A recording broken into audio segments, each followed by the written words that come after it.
So another video I wanted to talk about, it was actually interesting because I was watching in Spanish, this man talking about a situation that happened to him. He's from the Dominican Republic, and he spoke about a situation that happened to him when he went to Haiti.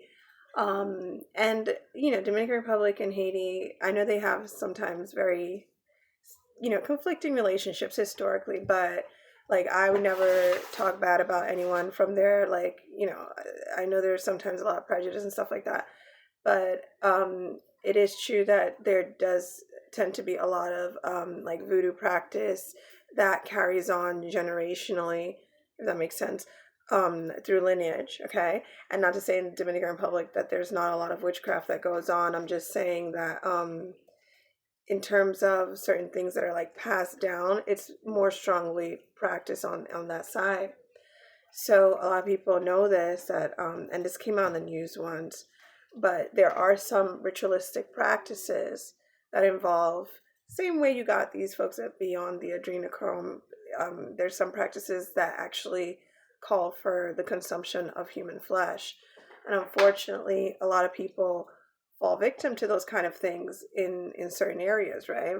They get sold out sometimes, right, by friends, relatives, and all that. So he told this whole story how him and his friends were, they were over there, and one of his friends, supposed friend, invited them supposedly to go listen to this kind of music called palo.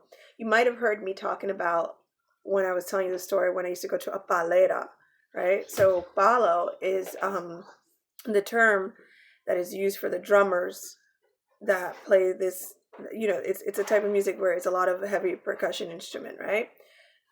This kind of music, mind you, I used to really like. I mean, it's not that I can't say that. It's not that I don't like it. I love the percussion instrument, but you could feel that is on a frequency that is activating certain spiritual entities. Okay, if you ever been like going full blast on listening to that, like for like, I don't know, a good couple of minutes, 20 minutes, 30 minutes, and all of a sudden you stop and then you switch to something, let's say more gospel, like you'll feel the shift in the energy immediately because it's on a frequency that when it starts playing normally in the Caribbean, you got people that will even start like falling on the ground and getting possessed, right?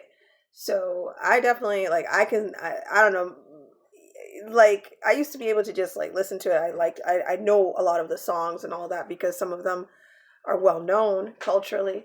But definitely like since I'm a bit energetically sensitive nowadays, like I play that music and I could just feel like tingling in my scalp and everything. I don't know what, so I don't want to play it too much because I know that it's used to invoke these quote unquote saints.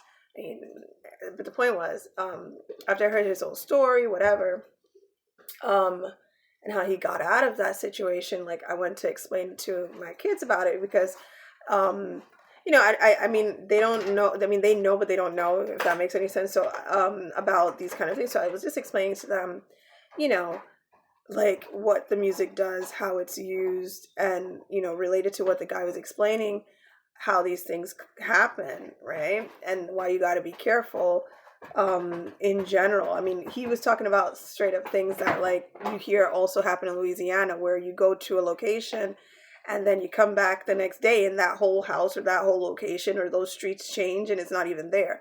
All of that, right? So one of the things I want to also mention about I don't know about, I mean, yeah, Caribbean culture, especially like in Dominican Republic, and when it comes to and Cuba, Puerto Rico, when it comes to like talking about like ancestors and the saints. Now when pray, I do say I pray that my ancestors intervene. Granted, I'm talking about like my grandma. I'm talking about like relatives that like I might know or are close enough that like I might know their name. I'm not talking about the folks in these songs or anything of that nature. Unfortunately, because the African diaspora was, how should I say, enslaved and basically didn't weren't able to preserve as much of their culture as possible. When we hear this music, obviously, yeah, it reminds us of our roots, right? Unfortunately, the Matrix, here we go. That's one of the things that the Matrix has used in the Black diaspora, and I've said this many times, to entrap us. They use, in certain areas it's this, in other areas it's certain religions, but in our case, it's a lot of like poverty, violence, witchcraft. Okay, and that you could say that in Latin America and in a lot of places. Okay, so you got people that are basically tied down generationally for a couple of generations to come because of covenants that their grandparents and other parents have made for this or for that. And that's why it's really hard sometimes. You got to break those strongholds. And especially if you're the first one to break those strongholds in those bloodlines, it can be really complicated. So one of the things I would advise, or that I think you have to be careful about, is assuming that because, yes, that this comes from, let's say, African culture, that we need to accept it and participate in it and it's good, when necessarily that this music, although yes, it's catchy and you feel addicted to it, like I said, once it starts going on, you're like enthralled in it. But there's a saying, no, the devil once was a musician. I don't know, I heard that. But the point is that that this music is being used to invoke lower astral entities, archons. Consider that the witchcraft that's done mostly overall in the Dominican Republic is they like most like witches or will tell you like they work with the 21 divisions. 21 21 21 again. What the frick? Saturn. Okay? 21 divisions, Saturn. That's Saturn. They got to tell you what.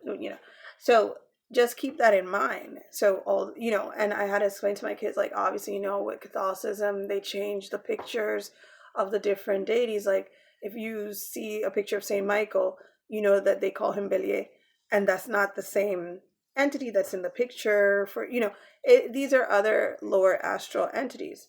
They're not our ancestors, again, in the Matrix, trying to tie us down to things and pull us into agreement with things that will keep our souls trapped. Okay, they are not your ancestors. Your ancestors are the folks in your bloodline.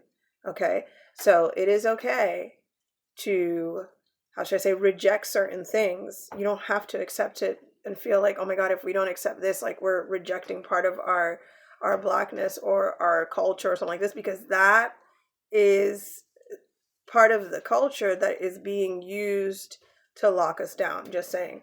All right, so I just wanted to say that.